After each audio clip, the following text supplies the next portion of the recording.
Good morning, everybody, and welcome back to Next Door NetAdmin. Today, I have another topic that has been suggested by a viewer. This one's from @TheOnaGuy, and this is about SPF, DKIM, and DMARC. If you don't know anything in particular about it, you might hear SPF and think, oh yeah, I know what that's about. That's sunscreen, but how is that related to tech? This is not sun protection factor in this case. This is sender policy framework. And I've talked about that briefly in somewhat popular, I guess. Lots of views anyway, a video that I did a while back about SMTP relay, because it's an important thing to have when you're setting up an SMTP relay. But how does it work in detail, and how does it interact with these other two acronyms that I just spat out, DKIM and DMARC? Well, DKIM I know is Domain Keys Identified Mail. I don't remember off the top of my head what DMARC is. That's embarrassing. Oh well, I can talk about it anyway, and I'll probably throw it up there somewhere to say what it actually is. But yeah, these are three technologies, I suppose is a way to put it, that have come into being in order to help verify that an email is genuine and not just pumped out by a spammer somewhere. So let's talk about what these are, how they work, and why you really should have all three of them in operation. So let's start with SPF. SPF is the one of these that has been around for a bit longer, because it's very specifically and very simply a record of who is allowed to send emails from, or claiming to be from, my domain. This record is put into DNS. There was at one point plans to have a special SPF record type, but it more commonly got implemented as a text record, because that was a record type that already existed in DNS and people could use it right away. So because a lot of people just jumped right into using a text record, the SPF record type is hardly ever seen, and it doesn't need to be, honestly. It works perfectly fine as a text record. But when you look at it, it starts with, V equals SPF1. Okay, so this is an SPF record, fine. But then there's a whole bunch of indicators that may not mean anything to you just on looking at them. But some of the things it can specify is A. Okay, well, in this case, it means the DNS name in an A record. For, if it's just A, then it's just the A record for the domain. If it's A : and then a domain name, then it means whatever this DNS name resolves to is allowed to send email on behalf of the domain. You'll probably also see MX. MX means any of the servers in the domain's MX records, or mail exchange records, those servers are also allowed to send email. That makes perfect sense. But these days, with fewer organizations running their own mail server, you'll probably mostly see lines that have include, a : and then a domain. If you're using Office 365, this would commonly be something like include mail.protection.outlook.com.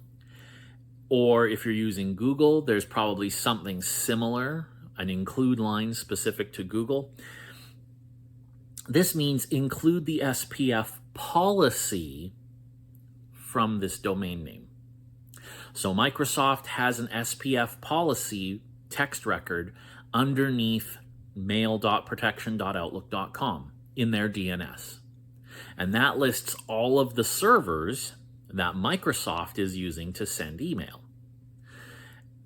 And it's kept mostly up to date. It's not always, because as new servers come up or go down, the updates to SPF may not happen at exactly the same time, but they're pretty closely synchronized. Okay, cool. So these are the servers that are allowed to send email from this domain. And then at the end of the SPF record, there's usually, and there should be, an identifier of all.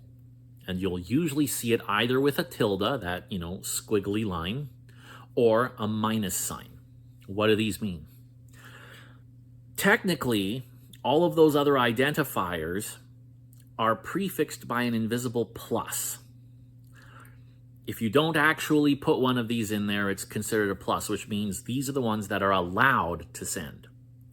At the very end of the record, you throw in a catch-all of everything, and you specify if it wasn't allowed on this explicit list before, then I want you to either mark it as a failure, which is the minus sign, a hard fail, or if it's a tilde, the squiggly line, then it's a soft failure, which means this is probably not from me.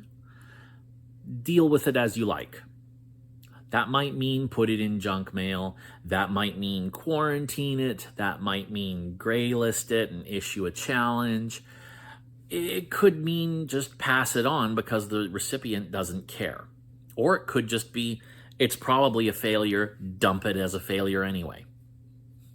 But fundamentally, the soft fail allows the receiving system to determine what it wants to do with it, rather than just mark it as a failure, move on to processing. Okay. DKIM is a little different. Domain keys identified mail. These are also records in DNS, so that when you're receiving email that claims to be from a domain, you go to the domain name and look it up in DNS. A DKIM record is a public key. Now, if you should know at this point, because we've talked about public and private key cryptography, there we go, that the public key is half of the key set and the private key is the other half. The idea here is that any server that is authentic will have a private key that it will use to sign the email, and more specifically sign the headers of the email to prove that, yes, these values are genuine, they're not spoofed, and they're signed with a key. The public key is in DNS, so anybody can look that up and then use that to verify the signatures saying, yes, these headers are genuine, they have not been spoofed, they're signed by the correct key. Okay. So this is really an authentication of the server that sent it, regardless of location, regardless of what IP address it has. Is it signed by a valid key? Okay. That's what that is. And that's, either a pass or a fail. You'll either have a valid signature and it's good, or you'll have a signature that doesn't pass and it's a fail. There are some distinctions in there. Technically speaking, there's a couple of different modes that you can use, strict or relaxed. I'm not going to get into those. Most of the time, relaxed is what's used, and it's okay. For the purposes of this discussion, we're going to say that DKIM really only has two states, pass or fail. Okay. So then we get to DMARC. What's DMARC? Again, this is a policy in DNS, but this is a very unique policy because it lets the sender tell the receiver how to deal with messages that don't pass. If you have a message that fails SPF, it's not coming from the location of any known authorized servers, and it either doesn't have DKIM or it has a DKIM signature that fails, what do you do with it? Do you put it in junk mail? Do you quarantine it? Do you just drop it? Or do you just pass it along and maybe flag it and say, this might be junk, but here you go. DMARC lets the sender tell the recipient how to deal with it. You can have a DMARC policy of none, which is if it fails, pass it on to the user anyway. Does precisely nothing for security, but it also allows you to specify in following options that you might get a report back on which emails failed verification. You might have a DMARC policy of quarantine, which is put this in a junk mail filter or put it in quarantine, whatever is appropriate for the receiving system, and mark it as such. Do not deliver this straight to the user. Or you can have a DMARC policy of reject. Just flat out reject. If this isn't coming from one of my known servers and it's not signed, then dump it, because this is not genuine, and I don't want emails that say they're from me to be passed on to the user if they're not genuine. That's the most secure option.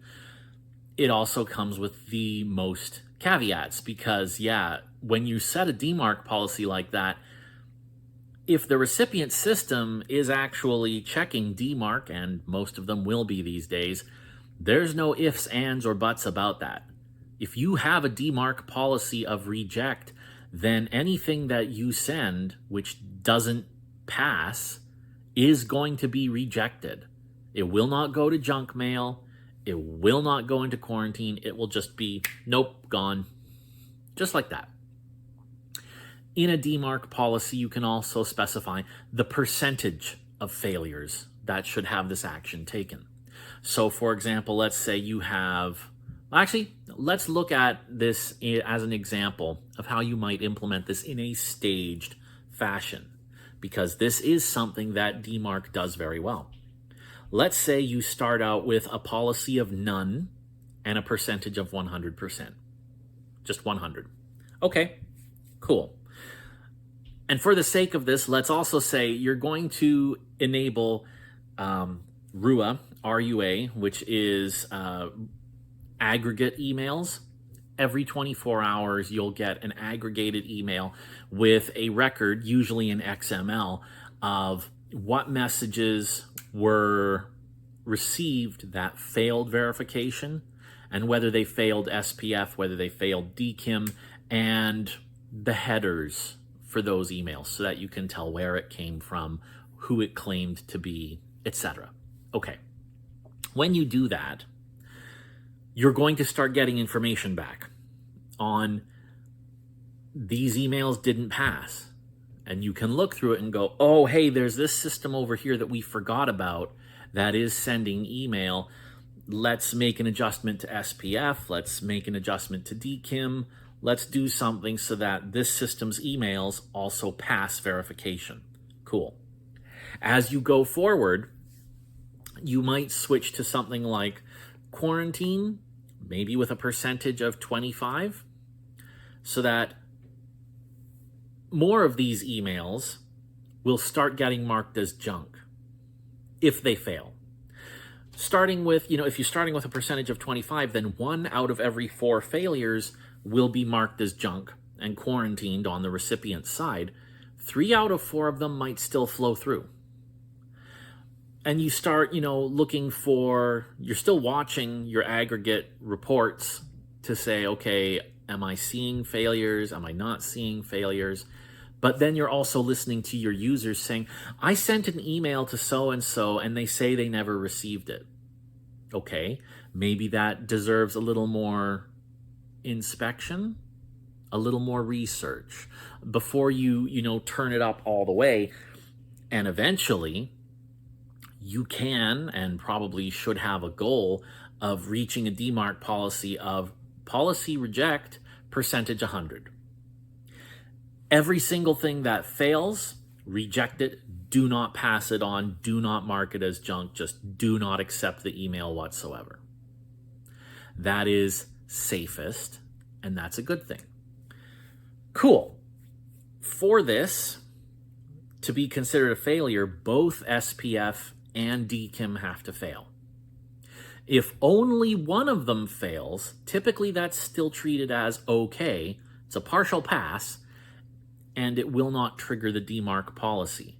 But there are other options that you can add into a DMARC record for more advanced usage that turn on forensic reporting. It says you should treat this as a failure if only one of these things, either SPF or DKIM, fail. You can also have forensic reporting options, which is send me an email for every single message that failed. Verification. You can swamp yourself really quickly if you do that. So typically, you should stick with the aggregate reporting because that's way easier to deal with. And there are tools out there that can help you parse those messages and dig up the information that you need.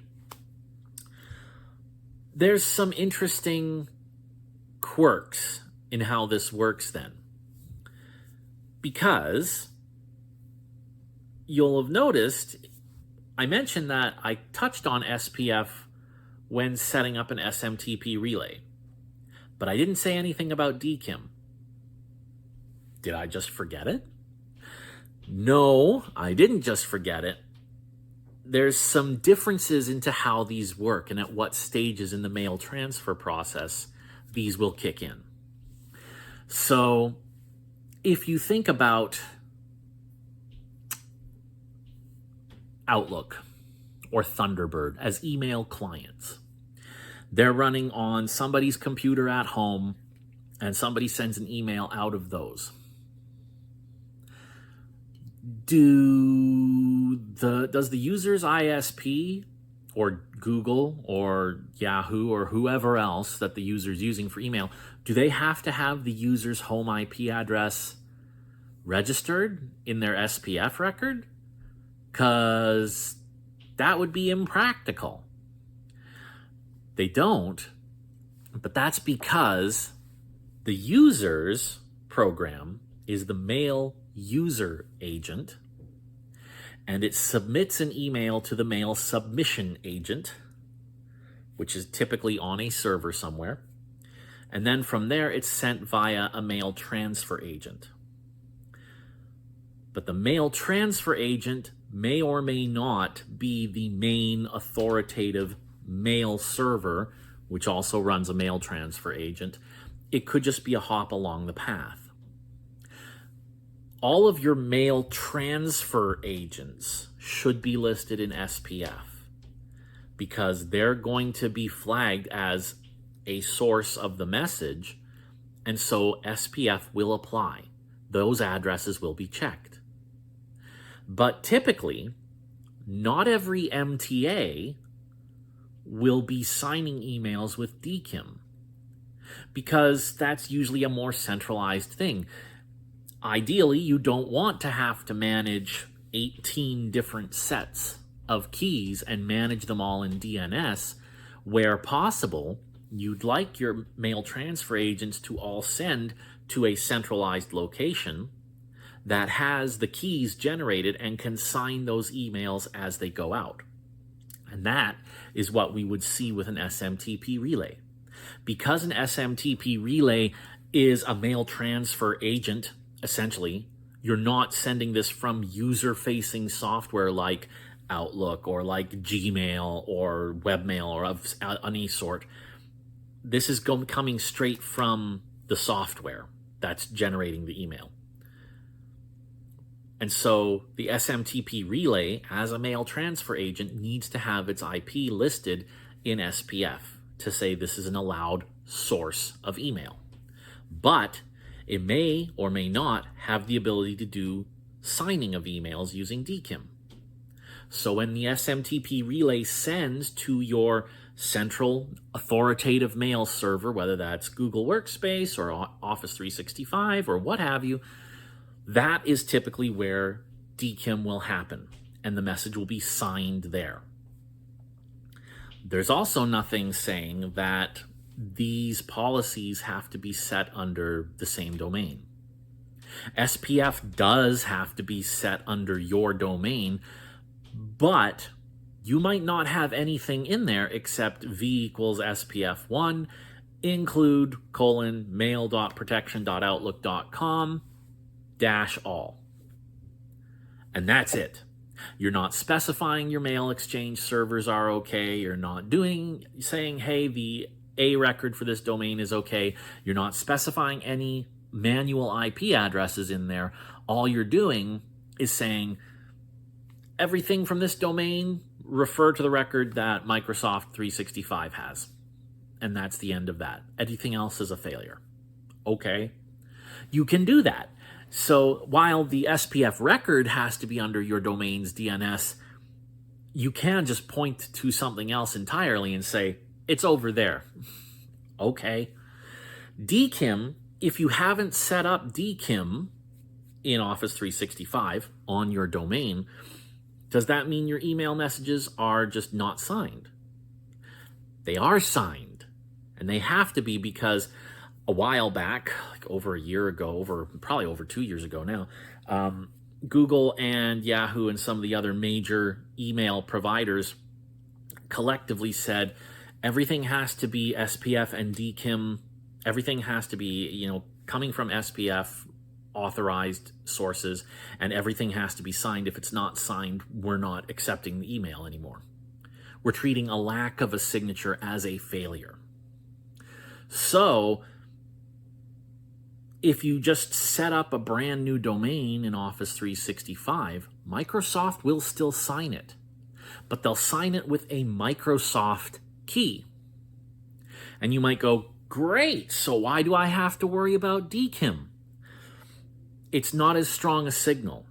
Yes, okay, it's been signed by Microsoft, but your domain doesn't specify that as a key that's valid for you. So you're kind of asking the recipient to take it on faith. Hey, I have an SPF record. It says that this location is okay to send email, and it's signed by Microsoft, even though this domain doesn't say that that's correct. But Microsoft generally has a good reputation, so I guess it's not as strong a signal as I've set up DKIM, I've put a record in my DNS that says, hey, this is an official key that is valid for my domain, and they look it up and they validate it and they say, okay, yes, this is absolutely true. It's coming from an IP that is associated with the SPF record, and it's signed by a key that is associated to this domain in DNS. That's a much stronger signal. That's a pass. That's a hard pass. Great. Okay, cool. So, yeah, you can have it signed with a key that is not actually yours, but that's not as good of a signal of validity as actually setting it up and putting it in your domain yourself. So there's a lot of other details that you can get into on these topics. DKIM, you can have many different DKIM keys. They all have to have different selectors. SPF, you might have many different includes. Because let's say you're using Office 365 and you have some marketing emails that are being sent out through Mailgun. Maybe you have an accounting software package in the cloud somewhere, QuickBooks Online or something, and it sends emails with invoices to your customers, and it's being sent out through QuickBooks' cloud. Okay, well, maybe you need Microsoft's include file in your SPF. You need QuickBooks because you for darn sure want to make sure that your customers get your invoice emails. And your marketing department would probably really like it if their marketing emails weren't just immediately flagged as spam, whether they are or not. So there's a lot of different things that you might need to put into this SPF record. And SPF records have a limit on how many domain name lookups are required before processing stops. Because if you could put in 18, 20, 30, 50 different domain names in there, it could turn into a denial of service essentially for systems that are trying to process this. So there's a limit of 10, which means that you might need to get creative sometimes because, hey, mail.protection.outlook.com, that SPF record might have other domain names in it that need to be looked up. Maybe it doesn't all fit into one SPF record. Maybe if you're using something like QuickBooks Online and you say include theirs, maybe theirs also includes Office 365. Or maybe it includes Google Workspace and there's a few other things in there. So you should use tools to verify how many domain name lookups are required by an SPF record. And it'll have to go through all of the levels to tell you that. And you have to, as an admin, you have to keep the total number under 10 because otherwise your SPF record doesn't work anymore and you'll start getting failures without necessarily realizing why you're getting those failures. So there's a lot of different things to keep in mind there. Key rotation is another thing. Is it good enough to just put a key for DKIM into DNS and leave it there? Yeah, probably. What happens if you need to rotate it? Okay, create a new key, put it in DNS. Great. But what if the new key you put in DNS hasn't made it to the recipient's DNS system before the first email comes through? It's signed by a key that the recipient can't validate. It'll treat it as a failure. So for best practice, you should often have two keys in DKIM, in DNS, so that as one is rotated out, the other one's already there and can start being used while the first one is replaced. So you're always trading off back and forth between these keys. And some of the DKIM setup, for example, from Office 365 will give you two selectors so that when key rotation happens, automatically in the background on 365 servers, there's always a valid key that is in use and you're never dropping emails. That's another thing that an admin should keep in mind, particularly if you're setting it up on your own. And these are some of the things that you have to think about when you're running these systems. So they're very complicated. Email as a whole is insanely complicated. I maintain that it is probably the most complicated thing that an admin can do that everybody else thinks is really simple because it's just email. So yeah, hopefully that has been interesting, enlightening, got something useful out of that. If there are other topics that you would like to hear me talk about or things that you'd like to see me demonstrate, feel free to let me know right down there in the comments section. Otherwise, thank you very much for watching. I am your next door NetAdmin, and we will see you next time.